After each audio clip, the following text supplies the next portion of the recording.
हम सभी ने जिंदगी में कभी ना कभी तो झूठ बोला ही होगा, पर जरा सोचो एक ऐसी दुनिया के बारे में जहाँ किसी को झूठ बोलना आता ही ना हो। कुछ ऐसा ही होता है हमारी आज की कहानी में। कहानी की शुरुआत एक ऐसी ही दुनिया से होती है जहाँ एक भिखारी से लेकर देश के नेता तक सभी सिर्फ सच ही बोलते थे, क्योंकि किसी को झूठ बोलना आता ही नहीं। और इसी दुनिया में मार्क नाम का एक इंसान, जिसने जिंदगी में कुछ खास उखाड़ा नहीं था, आज अपनी किस्मत आजमाने के लिए एना नाम की एक खूबसूरत लड़की के साथ डेट पर जा रहा था। मार्क को देखकर एना कुछ खास खुश नहीं थी, क्योंकि वो समय से पहले पहुंच गया था, तो उसने उसे इंतजार करने को कहा। मार्क ने उसे साफ सीधी तौर पर बताया कि वो उसे किसी महंगे रेस्टोरेंट में नहीं ले जा सकता, क्योंकि शायद उसका बॉस अगले हफ्ते उसे नौकरी से निकालने वाला है। एना ने भी इसके जवाब में कहा कि मार्क उसे कुछ खास पसंद नहीं आया, और जले पर नमक छिड़कने के लिए वेटर ने तो एना को मार्क की बेटी की उम्र का बता दिया। रेस्टोरेंट में एना को उसकी माँ का फोन आया, जिसने उससे पूछा, हाँ बेटा, तो कैसा लगा लड़का तुम्हें?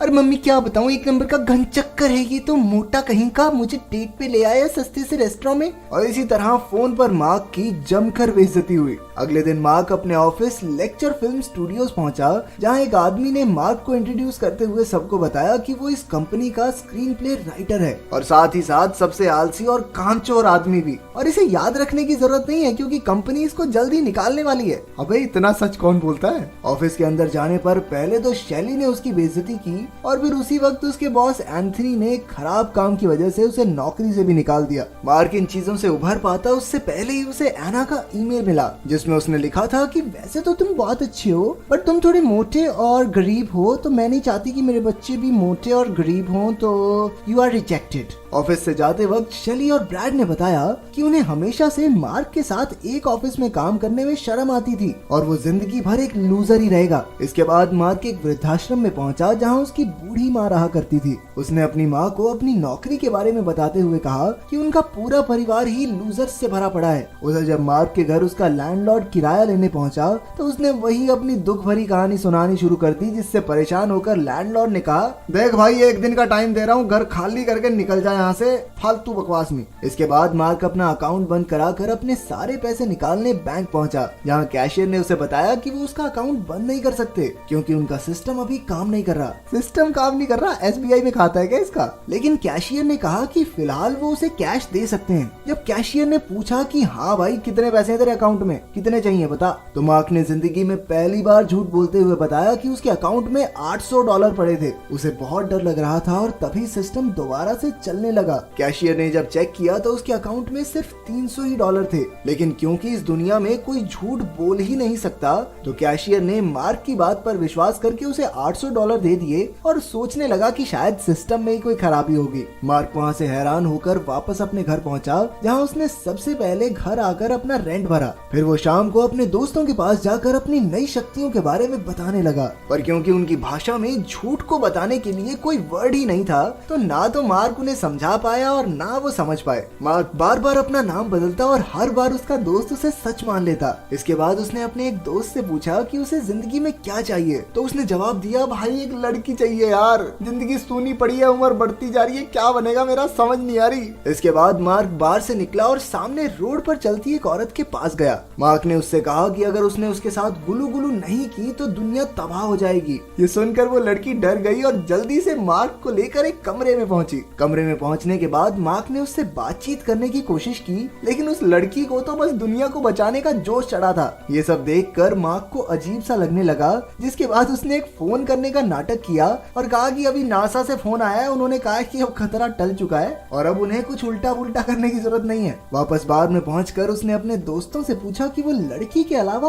और क्या मांगेंगे, तो उन्होंने जवाब दिया कि ऑब्वियसली बहुत सारा पैसा। जब मार्क अपने दोस्तों के साथ बार से निकला तो उसका दोस्त नशे में गाड़ी चला रहा था, और जब एक पुलिस वाले ने आकर उन्हें ड्रंक एंड ड्राइव के चक्कर में पकड़ लिया, तो मार्क ने एक बार फिर से झूठ बोलते हुए कहा कि उसका दोस्त तो नशे में है ही नहीं, वो तो सोबर है। और अचानक से पुलिस वाला उसकी बात मान भी गया। ये बढ़िया जुगाड़ है भाई। तुमने 2 करोड़ की चोरी की है। मैंने चोरी नहीं की, ठीक है। बढ़िया दुनिया है ये। इसके बाद मार्क अपने दोस्त के साथ कसिनो पहुंचा, जहां उसने 28 नंबर पर बाजी लगा दी, पर बॉल 35 नंबर पर आकर रुकी। फिर मार्क ने सबका ध्यान भटकाकर अपने 28 नंबर को जिता दिया, और ताकि किसी को उस पर शक ना हो तो उसने कह दिया 28 तो आया था।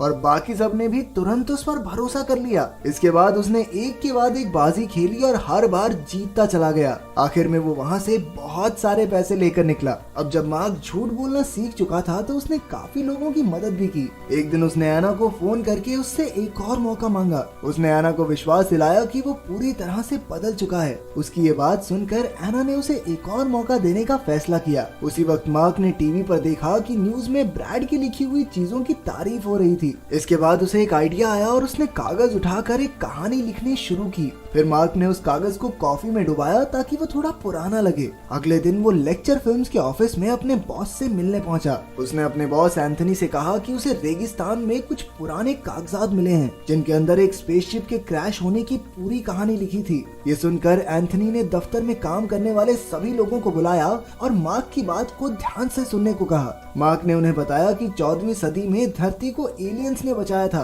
और बाद में उनके राजा ने सभी इंसानों की याददाश्त मिटा दी थी। और इस सदियों पुराने कागज के मुताबिक 700 साल के बाद मार्क नाम का एक महान आदमी लोगों तक ये कहानी पहुंचाएगा। और आखिरी लाइन में ये भी लिखा है कि लेक्चर फिल्म्स इस कहानी के ऊपर एक बहुत ही बड़ी फिल्म बनाएगी जिसके बाद मार्क बहुत अमीर और मशहूर हो जाएगा। ये सुनते ही सबने उसके ऊपर विश्वास कर लिया और तालियां मारने लगे। एंथनी ने मार्क को तुरंत इस फिल्म पर काम शुरू करने को कहा। अगले दिन मार्क एना को एक महंगे रेस्टोरेंट में लेकर गया जहां एना ने मार्क को उसकी कामयाबी के लिए बधाई दी और उसके परिवार के बारे में पूछा, जिस पर मार्क ने बताया कि उसका बाप शराबी था और उसकी माँ एक नर्सिंग होम में रहती है, लेकिन अब वो अपनी माँ को वहाँ से निकाल कर एक अच्छे घर में रखेगा। इसके बाद मार्क ने एना से शादी के बारे में पूछा, जिसके जवाब में एना बोली, देखो तुम सक्सेसफुल और पैसे वाले तो हो, लेकिन मैं नहीं चाहती कि मेरे बच्चे तुम्हारी तरह मोटे और गंदे दिखें। बात खत्म। ये ज्यादा डायरेक्ट बेइज्जती नहीं हो रही? उसी वक्त अचानक मार्क को एक फोन आया कि उसकी माँ की तबीयत बिगड़ने की वजह से उन्हें हॉस्पिटल में दाखिल किया गया है। ये सुनते ही मार्क हॉस्पिटल पहुंचा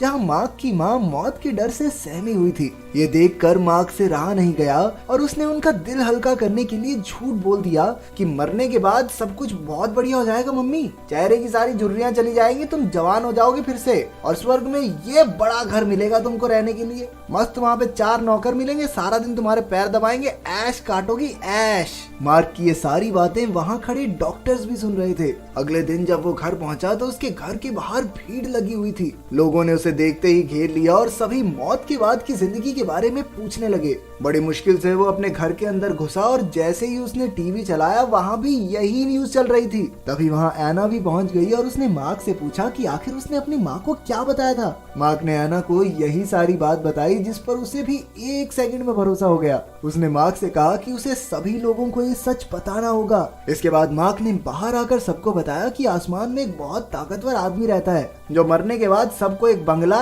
गाड़ी, नौकर, आइसक्रीम और उनके हरामी रिश्तेदारों को तेल में तलता है। ये सुनकर एक औरत ने उससे पूछा कि ये सारी बातें तुम्हें कैसे पता है भैया? तो मार्क ने जवाब दिया कि वो ऊपर रहता ना आदमी, उसी ने बताया मुझे ये सब पर्सनली, एकदम कान में। इसके बाद ये बात हर जगह फैल गई। सभी अखबारों और न्यूज चैनल्स पर मार्क की इस बात के बारे में चर्चे थे। कुछ दिनों बाद मार्क ने एंथनी को वो स्क्रिप्ट पकड़ाई और फिल्म बनते ही हिट हो गई, जिसके बाद मार्क बहुत मशहूर और अमीर बन गया। एक शाम मार्क ने एना को बताया कि वो उससे अच्छे इंसान से कभी नहीं मिला। ये सुनकर एना शर्मा गई और वो दोनों किस करने के लिए एक दूसरे के करीब भी आए, लेकिन फिर वो एकदम पीछे हट गई। एना ने बताया कि मैं तुमसे प्यार तो करती हूँ, लेकिन मुझे तुम्हारी तरह मोटे और गंदे दिखने वाले बच्चे नहीं चाहिए मार्क, मैं क्या करूँ बताओ। शाम के समय एना मार्क के घर आई और उसने बताया कि वो ब्रैड के साथ डेट पर जा रही है और क्योंकि उसका शरीर एकदम सेक्सी और सुंदर है और वो प्यारे प्यारे बच्चे पैदा करेगा तो हो सकता है कि वो उसके साथ सो भी जाए। ये सुनते ही मार्क चिढ़ गया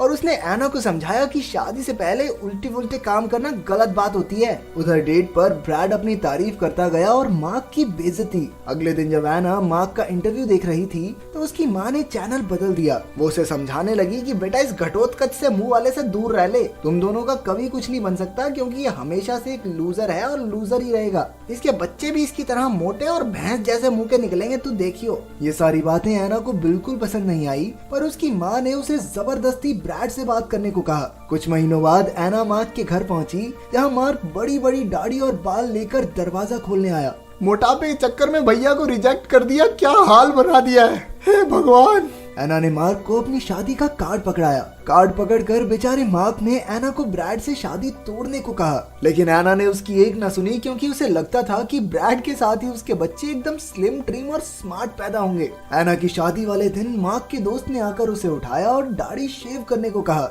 उधर शादी के बीच में अचानक से मार्क ने खड़े होकर सबके सामने कहा कि एना उसके साथ ज्यादा खुश रहेगी। ये सुनकर ब्रैड ने कहा कि वो आसमान में बैठे आदमी से ही पूछे कि एना के लिए क्या सही रहेगा। मार्क आसानी से वहाँ झूठ बोल सकता था, लेकिन वो झूठ बोलकर अपने प्यार को नहीं पाना चाहता था। उसने जवाब दिया कि एना को अच्छे से पता है कि उसके लिए क्या सही रहेगा। ये बोलकर वो चर्च से जाने लगा कि तभी एना ने उसे रोककर उस आदमी से पूछने को कहा, जिस पर एक टूटे हुए मार्क ने जवाब दिया कि ये तो सिर्फ एक कहानी थी उसकी माँ का दर्द कम करने के लिए। इसके बाद एना ने उससे पूछा कि फिर उसने शादी के लिए झूठ क्यों नहीं कहा। तो मार्क ने एना से कहा कि वो उसे तहे दिल से प्यार करता है और वो चाहता है कि एना भी उसे बिना किसी फरेब के चाहे। उसकी ये बात सुनकर एना भावुक हो गई और कहने लगी कि मेरा भी मन थोड़ा सा मोटे बच्चे पैदा करने का हो रहा है। बेसिकली इन दोनों की सेटिंग हो ही गई। तो अगर आप